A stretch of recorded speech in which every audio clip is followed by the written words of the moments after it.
Here's hoping you'll never have to use it, but if you do get a flat tire, knowing how to use your tire service kit repair system will get you back on the road quickly and safely. A quick note though, for more detailed information, including where the tire service kit is stored on your vehicle, refer to your owner's information. Remember that roadside assistance may be available. Consult your owner's information for details. If you do experience a flat tire, pull over to a safe location and turn on your hazard lights. Position the tire that needs inflating so that the valve stem is located near the ground. This will allow the tire service kit hose to reach the valve stem with the tire service kit flat on the ground.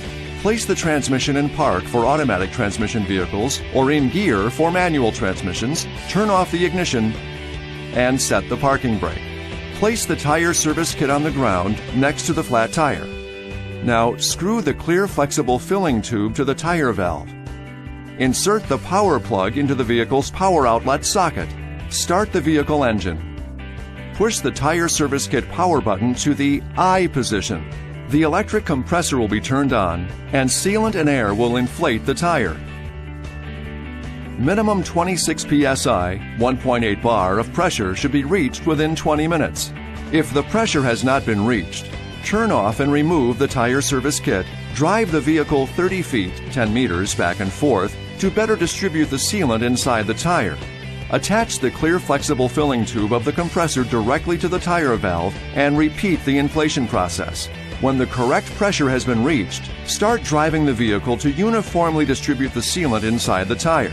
After 10 minutes, stop and check the tire pressure. If the pressure is below 19 psi, 1.3 bar, do not drive the vehicle as the tire is too damaged. Contact the nearest authorized dealer. If the pressure is at 19 psi, 1.3 bar or above, repeat the inflation process to reach the correct tire pressure and continue driving.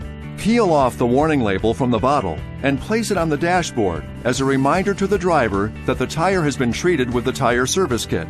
Replace the sealant canister prior to the expiration date at your authorized dealer.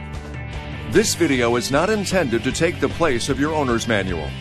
For complete details and other important safety information, please see your owner's information.